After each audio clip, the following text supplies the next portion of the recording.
The big deal news headline out of the world of politics today was the Republican Party's filibuster of Wall Street reform. But there was supposed to be another big deal thing in politics today. Today was supposed to be the day that Democratic Senator John Kerry and Republican Senator Lindsey Graham announced bipartisan climate change legislation. That announcement, as you probably noticed, did not happen today. Why didn't it happen? Because Lindsey Graham got very mad.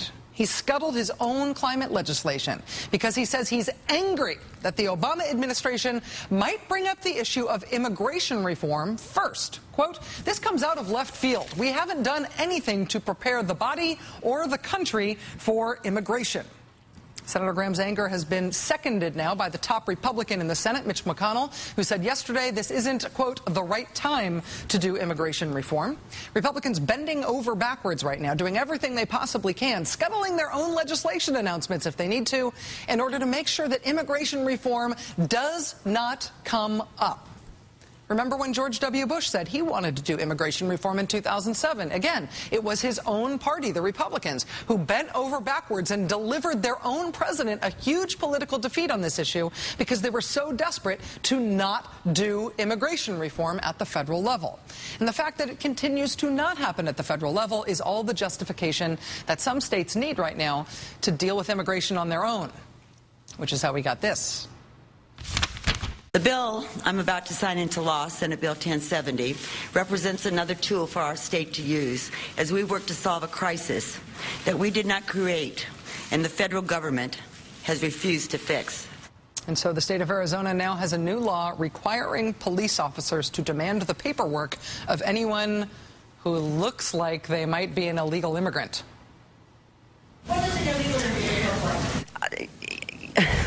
Does it look like me? I do not know. I do not know what an illegal immigrant looks like. I can tell you that I think that there are people in Arizona that assume they know what an illegal immigrant looks like. In the meantime, papers, please. Before this bill was actually signed into law, we told you about the guy who introduced it in the first place. It's this guy, Republican State Senator Russell Pierce. Mr. Pierce is famous in Arizona for having sent an email to his supporters that included a white nationalist screed, accusing the media of pushing the view of, quote, "a world in which every voice proclaims the equality of the races, the inerrant nature of the Jewish, quote, Holocaust tale, the wickedness of attempting to halt the flood of non-white aliens pouring across our borders." Mr. Pierce sent that around to all of his supporters, a move he later apologized for. Russell Pierce is also famous for having been caught on tape hugging a neo-Nazi. No, like a real neo-Nazi, not some sort of metaphorical Godwin's Law invoking neo-Nazi, but an actual neo-Nazi guy. See with the swastikas? Russell Pierce is the guy who introduced this radical immigration bill in Arizona that just became law. But if you want to meet the guy who's taking credit for writing the new law, that would be a gentleman named Chris Kobach. Chris Kobach is a birther. He's running for Secretary of State in Kansas right now. His campaign website today brags, quote, "Kobach wins one in Arizona." The guy that helped write Arizona's new immigration bill is also an attorney for the Immigration Reform Law Institute. That's the legal arm of an immigration group that's called FAIR, the Federation for American Immigration Reform. FAIR was founded in 1979 by a man named John Tanton. Mr. Tanton's still listed as a member of FAIR's board of directors.